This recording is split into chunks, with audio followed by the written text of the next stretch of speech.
आदाब। लेकिन मोहतरमा, आपको यहाँ कब्रिस्तान में आना, वो भी इस समय? देखिए, बुरा मत मानना, नामंजूर है। कोई मसला है क्या आपका? हमें कब्र खुदवानी है। अच्छा, आप नाम बताइए, मैं लिख देता हूँ। बेगम नूर बानो।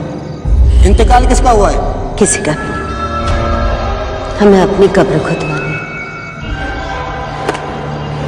देखिए, आपको अच्छी तरह से पता होना चाहिए कि औरतों का कब्रिस्तान में आना सख्त मना होता है। औरत और मौलवी साहब भी सवेरे आएंगे। हमें कब्र खुदवानी है इसी वक्त, हमारे शौहर की कब्र के साथ। खाला, मैं आपकी कोई मदद नहीं कर सकता। कल सवेरे आ जाना, मौलवी साहब आ जाएंगे, उनसे आप दरख्वास्त कर देना। हमें सब कुछ अभी चाहिए। हमें अपने शौहर के पास जाना है। जाइए यहाँ से।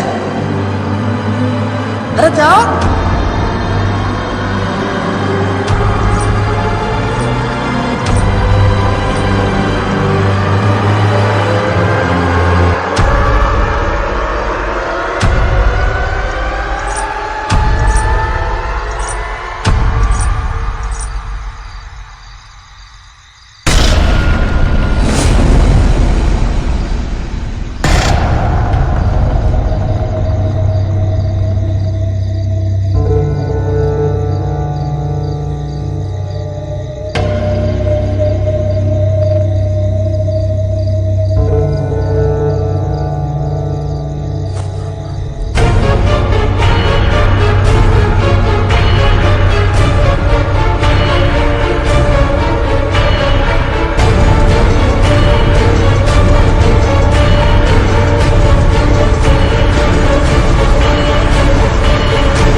कब्र खोदने वालों की ही खुद रही है कब्र।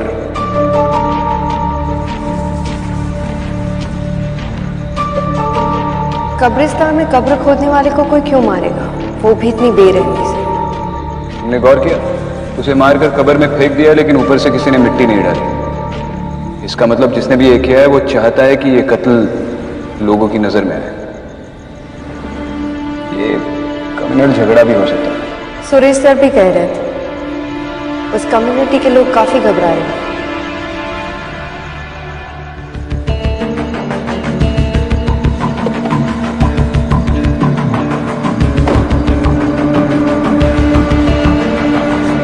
सर, मैं इकबाल खान। लोकेशन कहाँ है? सर आइए। मैडम आप यहीं रुकिए। जानती हूँ औरतों को कब्रिस्तान जाना मना है, लेकिन उसकी चिंता आप मत कीजिए। चलिए।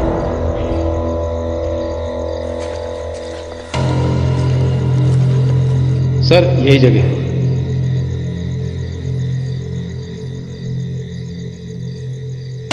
महरूम नवाब आजम अली। विक्टिम का नाम? आकिब गुलाम साहब। कोई आई विटनेस? जी नहीं मैडम। आपने विक्टिम की फैमिली को इन्फॉर्म किया? जी हाँ मैडम, पर कुछ खास पता नहीं चला। एक काम करो, इस कब्रिस्तान का रजिस्टर होगा ना, वो रजिस्टर और यहाँ के सारे रिकॉर्ड्स पुलिस स्टेशन पर भिजवा दो। जी सर। और विक्टिम की इमीडिएट फैमिली को भी बुलाओ, मुझे उनसे बात करनी है। जी मैडम।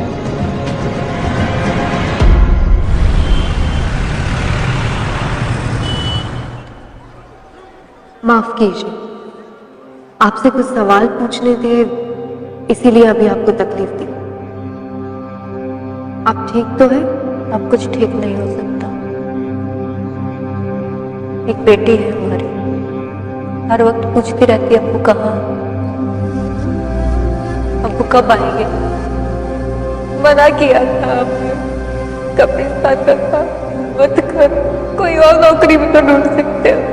कहते थे खुदा का दिया होता, ठुकराते थे। आकिब ने कब्रिस्तान की नौकरी कब से शुरू की? 3-4 हफ्ते पहले। और इन 3-4 हफ्तों के दौरान आपकी उससे कितनी बार बात हुई होगी?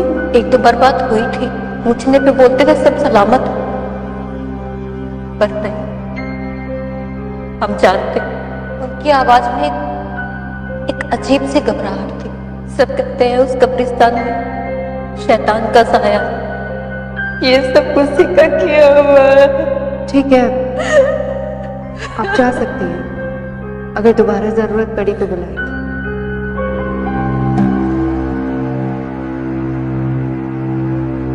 क्या हुआ विक्रम, कुछ मिला? बेगम नूर बानो, आकिब के रजिस्टर में आखिरी एंट्री। समझ में नहीं आ रहा है इन्वेस्टिगेटिंग टीम ने इतना बड़ा लीड इग्नोर कैसे कर लिया। सिर्फ नाम लिखा है, बाकी के सारे कॉलम्स ब्लैंक। पर ये बेगम नूर बानो है कौन? उसके घर का पता चल गया।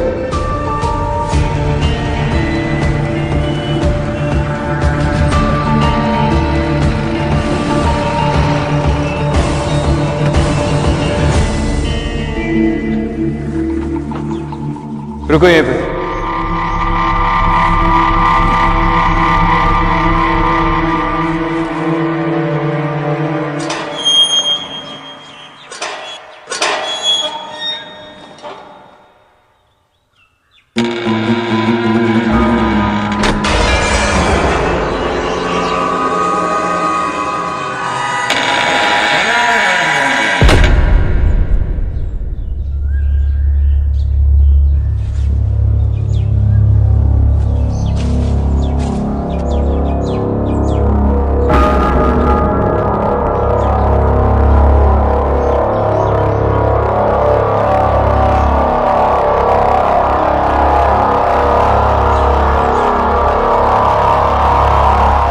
आप कौन?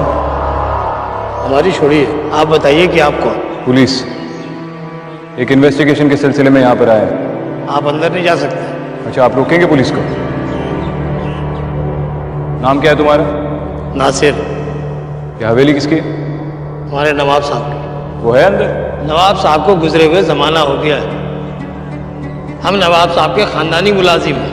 नवाब साहब के गुजरने के बाद हम बेगम नूर की खिदमत में लगे हुए हैं। बेगम साहिबा ने खास हिदायत दे रखी है कि कोई उन्हें परेशान न करे, और वो खुद भी बाहर नहीं निकलती है।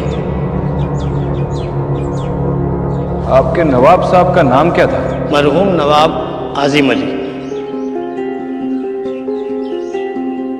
और आपकी बेगम नूर बाहर नहीं निकलती, मतलब कब से वो हवेली के अंदर ही रहती है? कि आज की बात नहीं है। नवाब साहब के गुजरने के बाद बेगम साहिबा ने अपने आप को हवेली में बंद कर लिया।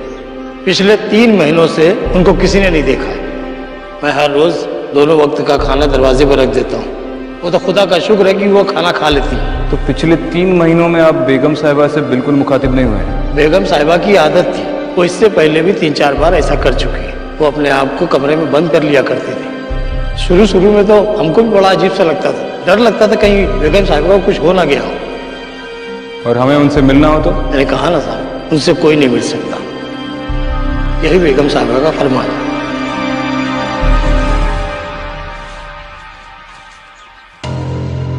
मरहूम नवाब आजिम अली, कुछ याद आया?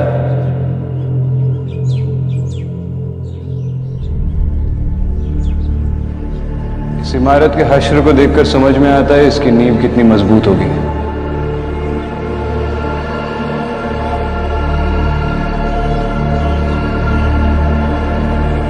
क्या कर रहे हो विक्रम? भूख लगी है?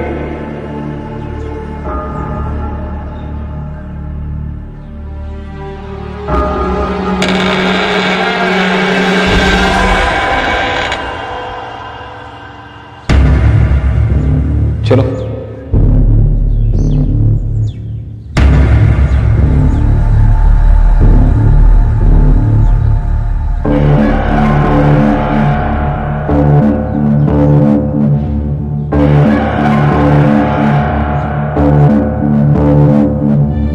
बहुत बड़ी हवेली है, एक जमाने में काफी शानदार रही हो। हालत देखकर लगता नहीं है यहां पर कोई रहता होगा।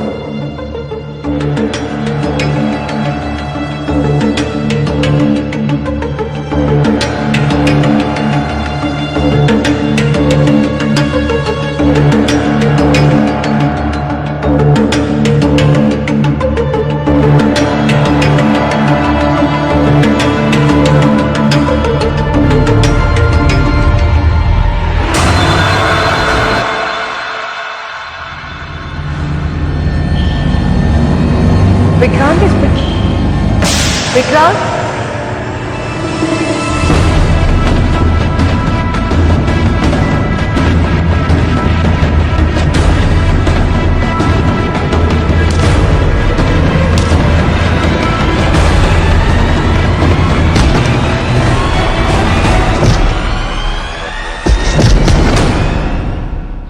छोड़ दिया साहब, छोड़ दिया साहब। क्यों बे? सिर्फ खाना चुराने आया था और भी कोई प्लान था तेरा? और हमको देखकर भाग गया? नहीं साहब, मैं चोरी नहीं कर रहा हूँ साहब। तो ये खाना क्या बेगम ने तुझे खैरात में दिया? हाँ? नहीं साहब, ऐसी बात नहीं है साहब। पहले ये सामान सब अंदर जाता था और अभी कुछ ही दिनों से देख रहा हूँ कि ये सब बाहर ही रखा रहता है, तो इसलिए मैं ही उठा लेता हूँ साहब। सच बोल रहे तू? हाँ हाँ साहब, सच बोल रहा है? हाँ सच बोल रहा हूँ साहब।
कौन कौन है वहां?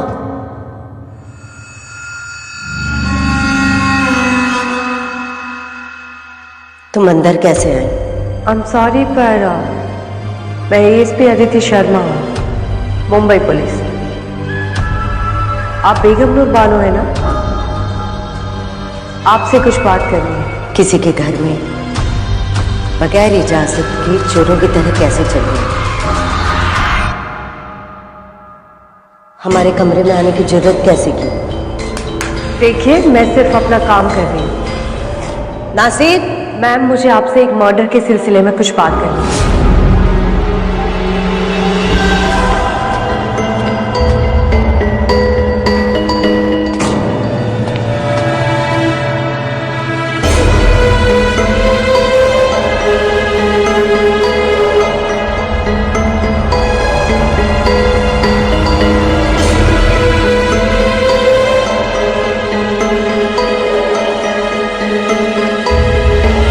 हमें अपने शौहर के पास जाए। शौहर? नहीं, मैं तो आपसे ये पूछने आई थी कि उस कब्रिस्तान में अदिति,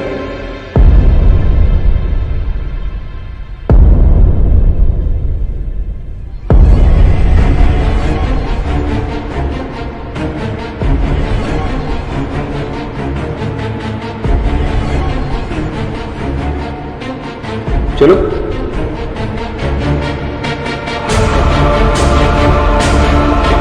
आओ।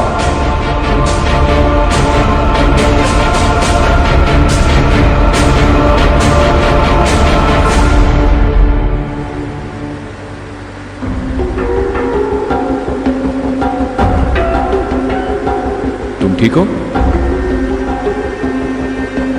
हाँ।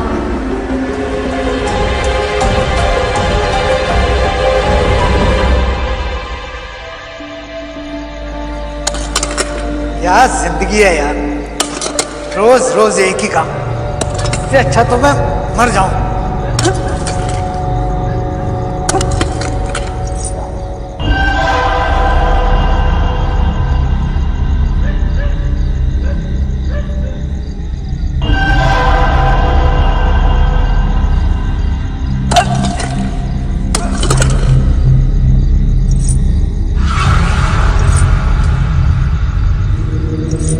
कौन है?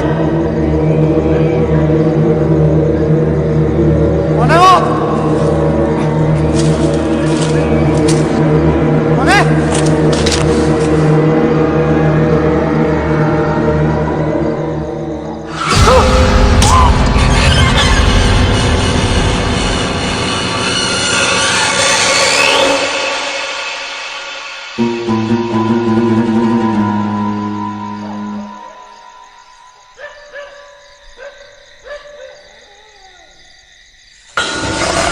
मुझे माफ कर दो, मुझे माफ कर दो। हमें अपने शौहर के पास जाना। यासर, बचाओ, हमें अपने शौहर के पास जाना। यासर, यासर बचाओ, यासर बचाओ, यासर।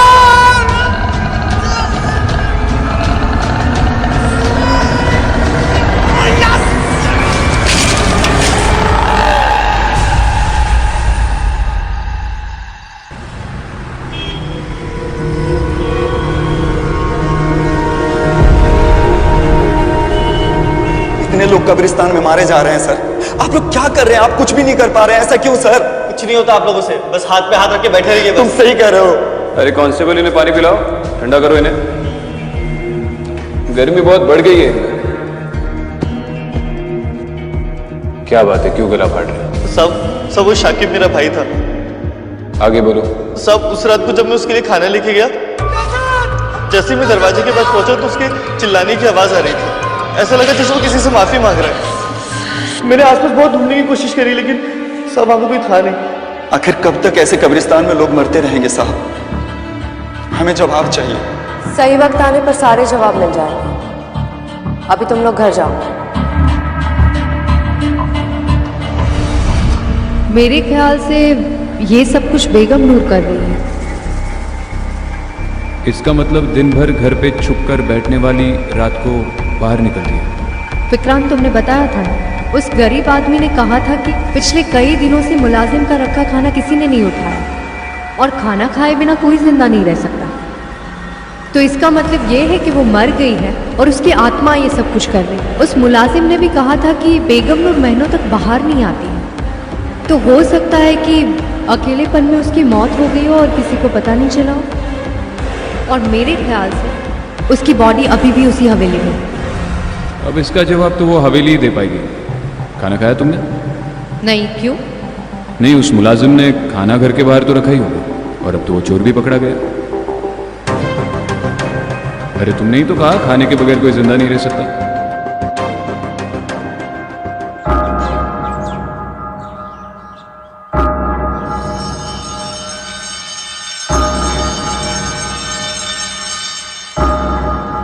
आइडियली इंसान की लाश 4 दिन के बाद सड़ना शुरू हो जाती है, लेकिन ताज्जुब की बात यह है कि इस हवेली में बदबू बिल्कुल नहीं आ रही।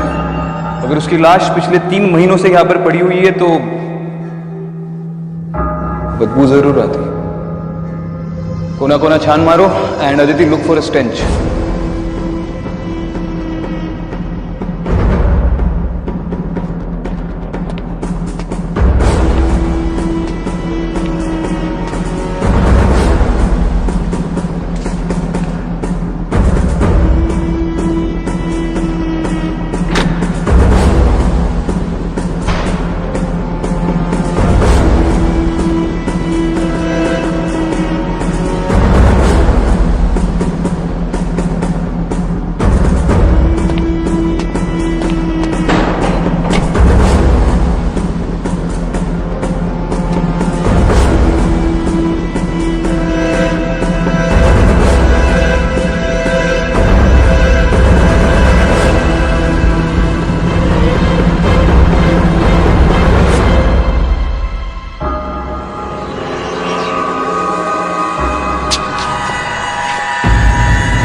विक्रांत, ये बेगम नूर ही है।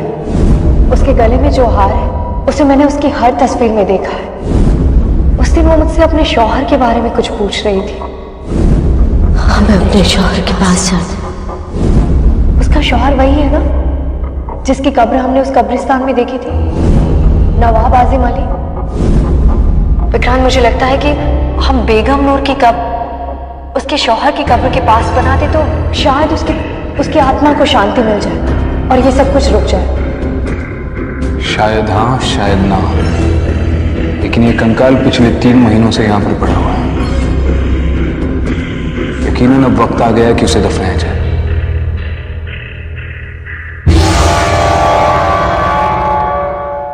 चलो, खुदा का लाख लाख शुक्र है कि अब अपने सर से ये मुसीबत हमेशा के लिए टल गई।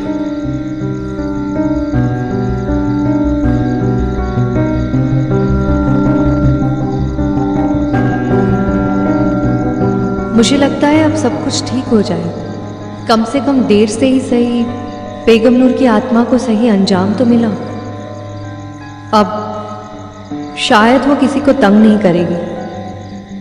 तो तुम्हें वाकई लगता है कि ये सब करने से उस शैतान का साया इस मुकद्दस जगह से हट चुका है?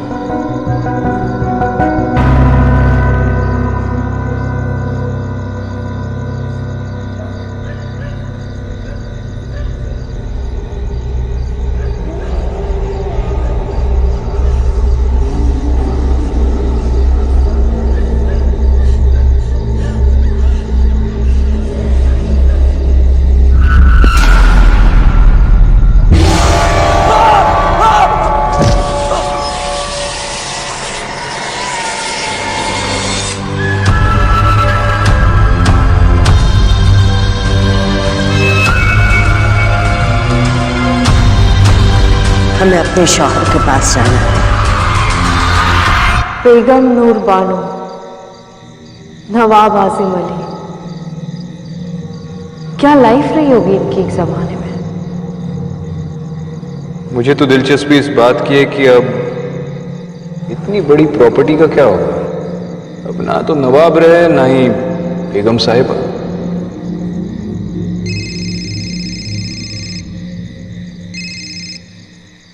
हाँ यासर, क्या? अच्छा ठीक है, बाद में बात करता हूँ। क्या हुआ? कब्रिस्तान के केयरटेकर पर फिर से किसी ने अटैक किया। मुझे पता था ये इस केस का अंत नहीं हो सकता। क्या मतलब है? तुम्हें ऐसा क्यों लग रहा है? केयरटेकर का कहना है कि जिस औरत ने उस पर अटैक किया वो भी बार बार वही कह रही थी, हमें अपने शौहर के पास जाना।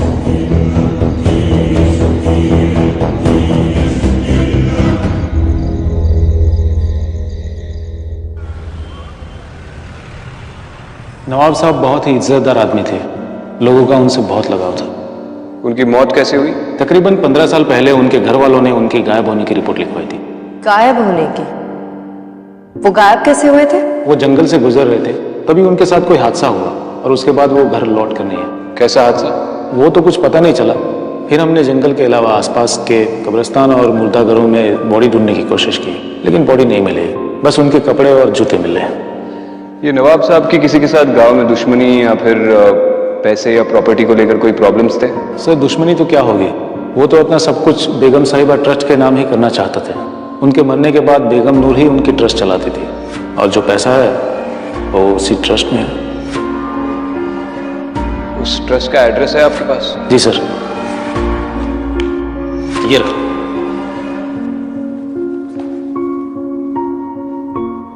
ओल्ड भोपाल।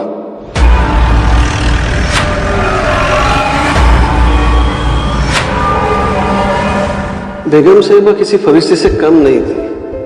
खुद की औलाद ना होने की वजह से उन्होंने बच्चों के लिए ट्रस्ट शुरू किया था। फिलहाल कैसे चल रहा है आपका ट्रस्ट? जी, जो भी डोनेशंस आते थे वो बेगम साहिबा की तरफ से ही आते थे और उनको देख के उनके सर्कल के सारे लोगों ने भी ट्रस्ट में डोनेशन शुरू कर दिया था। बल्कि बेगम साहिबा ही उन्हें ट्रस्ट में पैसा देने के लिए मजबूर करती थी। अब पता नहीं उनकी मौत के बाद क्या होगा। जैसे बच्चों के सर से माँ का साया हट जाएगा बिलाल जी, हम इस ट्रस्ट की अकाउंट डिटेल्स देख सकते हैं? जी हाँ बिल्कुल, मैं अभी आपको दिखा देता हूँ।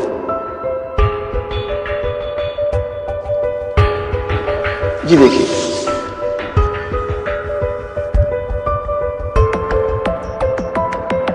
ट्रांजैक्शंस तो बहुत कम है, पिछले 1 साल में तो बिल्कुल ही नहीं है। लेकिन उससे 1 साल पहले 25 लाख की रकम और 10 लाख रुपए और किसी ने विड्रॉ किए। बिलाल जी, बेगम नूर के अलावा इस ट्रस्ट से किसे विड्रॉ करना अलाउड था? जी वैसे तो ट्रस्ट गरीबों की भलाई के लिए बनाई जाती है, लेकिन नवाब साहब और बेगम साहिबा के जितने भी रिश्तेदार हैं वो ट्रस्ट से पैसा निकाल लेते हैं। उनकी विल में ही ऐसा लिखा है। ये फंड्स कहाँ ट्रांसफर हुए थे? जी फिलहाल तो मेरे पास सिर्फ अकाउंट नंबर है, मैं उसके सारे डिटेल्स निकालता हूँ और आपको फोन कर देता हूँ। चलो ठीक है, बाद में बात करता हूँ। कुछ पता चला? ये बेगम नूर के ट्रस्ट के अकाउंट से जो पैसे निकल रहे हैं वो इंदौर ट्रांसफर हो रहे हैं किसी अमीना नाम की औरत के अकाउंट में। हो सकता है कि अमीना नवाब साहब या बेगम नूर की कोई रिश्तेदार हो सकता है, लेकिन ये कंफर्म करने के लिए इंदौर जाना होगा।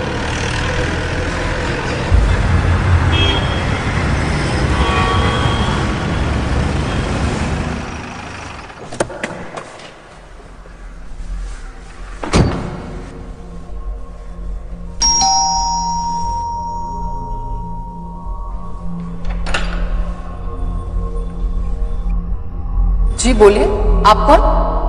आप अमीना? जी आप? मुंबई पुलिस, आपसे कुछ बात करनी है, अंदर आ सकते हैं? हम आपसे एक केस के सिलसिले में बात करने आए हैं। हाँ पूछिए, क्या पूछना है आपको? आप बेगम नूर बानो को जानती है? हाँ, नाम सुना है उनका। अच्छा, तो उनके ट्रस्ट से पहले 25 लाख और फिर 10 लाख, टोटल मिला के 35 लाख आपके अकाउंट में कैसे जमा हुए? अच्छा ठीक है, आप उनके शौहर नवाब आजम अली को तो जानती होंगी? हाँ जानते हैं, वो मेरे अब्बू के काफी अच्छे दोस्त थे, हमारे घर काफी आया करते थे। कमाल है, तो फिर आप उनकी बीवी को नहीं जानती? दरअसल बात यह है कि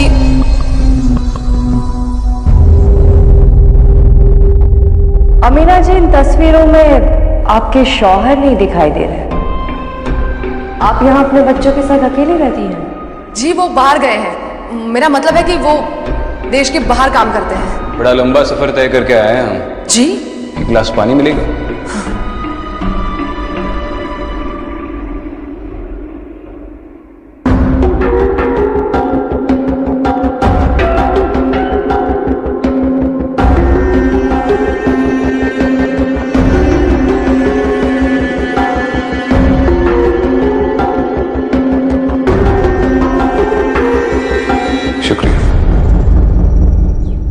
आपके शौहर का नाम क्या बताया आपने? जी आजिम शेख।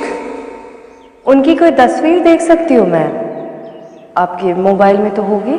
हाँ।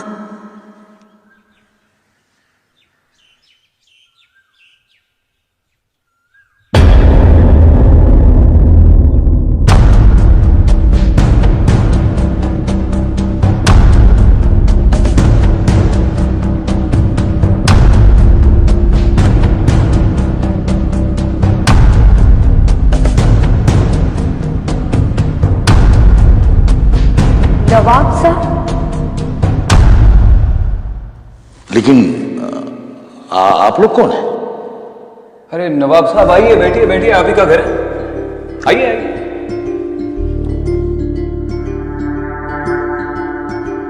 विक्रांत सिंह, मुंबई पुलिस। अमीना जी, आपने बताया नहीं कि आपने अपने अब्बू के दोस्त के साथ शादी कर ली? पुलिस को गुमराह करने का नतीजा जानती है आप? देखिए जनाब, आप जो भी हैं अपने वजूद में रहकर बात कीजिए। यहाँ इज्जतदार लोग रहते हैं। किस इज्जत की बात कर रहे हैं आप नवाब साहब? आपके भोपाल में तो आपके लोग आपकी कब्र खोदकर आपको दफना चुके हैं।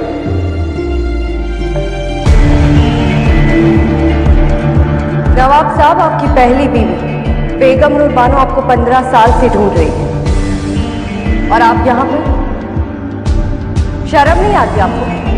जरा सी भी इंसानियत नहीं है? मोहतरमा, आप दायरे में रहकर बात कीजिए। हम अगर अपनी पुश्तैनी हवेली छोड़कर यहाँ रह रहे हैं तो उसके पीछे कोई वजह है। वो बांझ थी, आप उन्हें सच क्यों नहीं बता देते? बेगम आप चुप रहिए। माना कि नूर हमारी बेगम थी, लेकिन वो हमें कभी औलाद ना दे सकी। हम हमेशा उनकी औलाद से महरूम रहे। शायद इसी गम में वो पगला गई। हमने सोचा धीरे धीरे सब ठीक हो जाएगा, लेकिन नहीं हो सका। जब पानी हद से गुजर गया, जब बात हद से बढ़ गई, तब हमने यह रास्ता अख्तियार किया। माना कि वो हमें कभी तकलीफ नहीं देती, ना हम उन्हें कभी तलाक देते, ना वो हमसे कभी तलाक मांगती।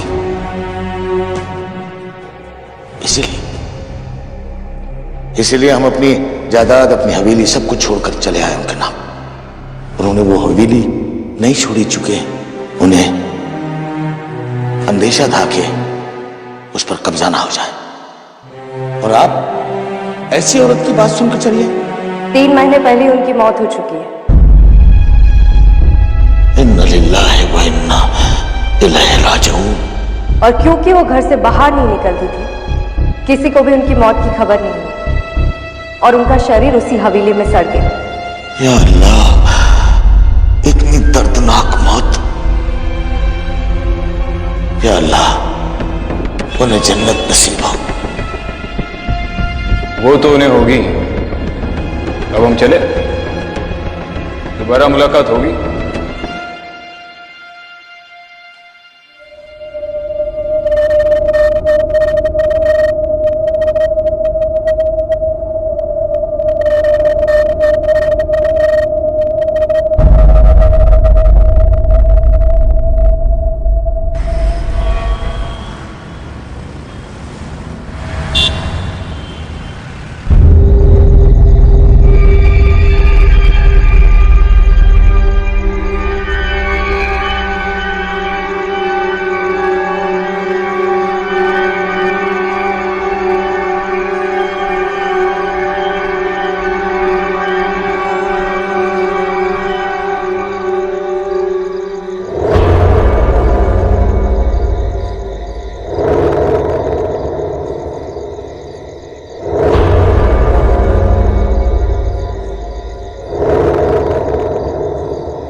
सर, अभी खबर आई है नवाब साहब भोपाल लौट आए हैं। उन्हें हवेली की ओर जाते हुए देखा गया।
हम आपके कसूरवार हैं, गुनहगार हैं आपके।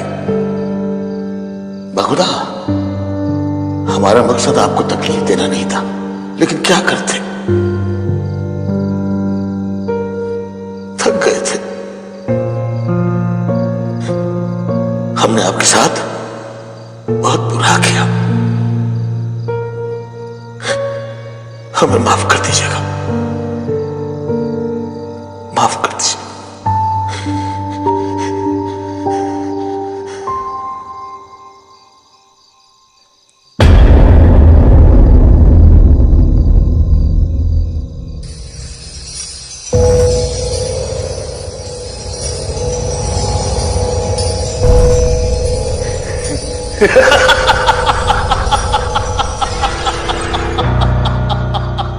ये हवेली, ये घर, यहाँ की एक एक चीज मेरी है, मेरी मेरी।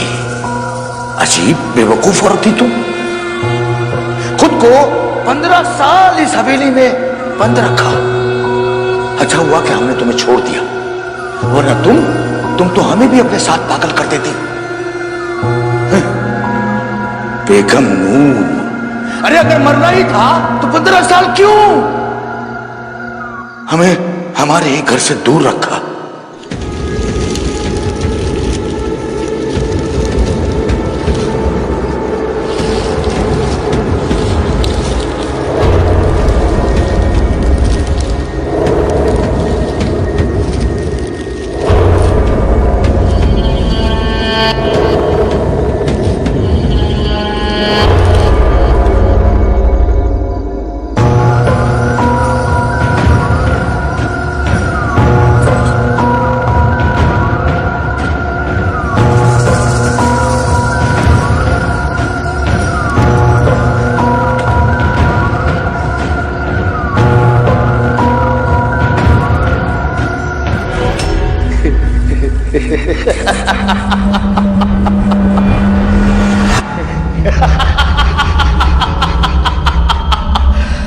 शुक्रिया बेगम, शुक्रिया।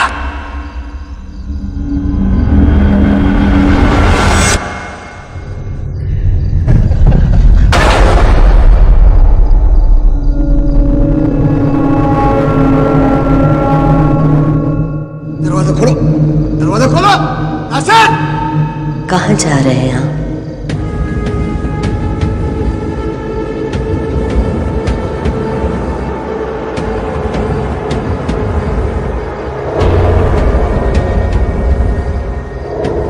नवाब साहब। बेगम, आप हयात हैं?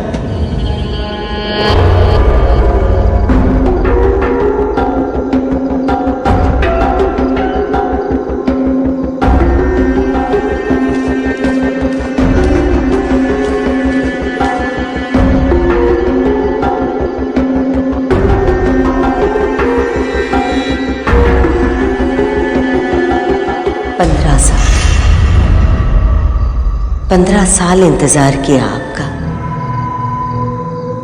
अब कह नहीं जाएंगे आप। लेकिन पुलिस वाले तो बोल रहे थे कि आप मर चुकी हैं। मौत की खबर तो आपकी भी सुनी थी। ये नहीं हो सकता, ये सब आपकी नौटंकी है। मैं सब पुलिस को खबर कर दूंगा अभी।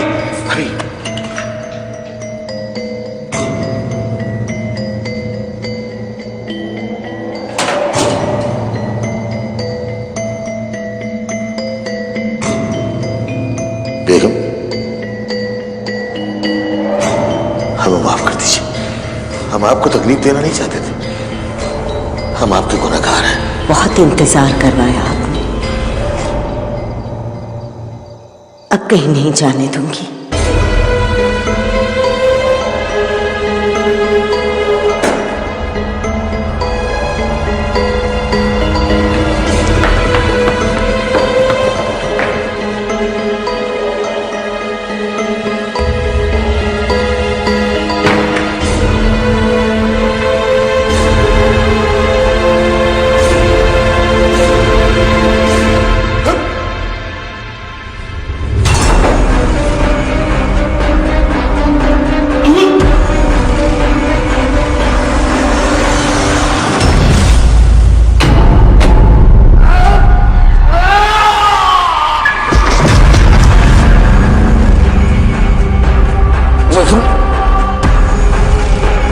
मैं तुम्हारा गुनहगार, हम सब कुछ मैंने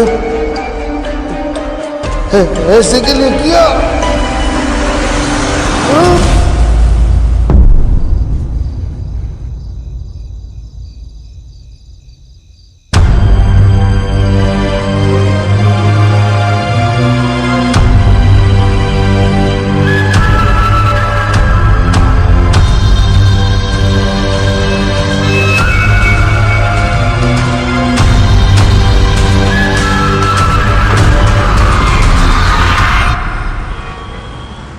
तुम्हारी अमीना से बात हुई? हाँ, इन्फॉर्म कर दिया और कब्रिस्तान कम्युनिटी वालों की रिक्वेस्ट के बारे में भी बताया। सरप्राइजिंगली वो मान भी गई। कौन सी रिक्वेस्ट? वो लोग चाहते थे कि नवाब साहब की कब्र बेगम नूर की कब्र के पास बनाई जाए ताकि उनकी आत्मा को शांति मिले। और अमीना इस बात को मान गई? मान गई।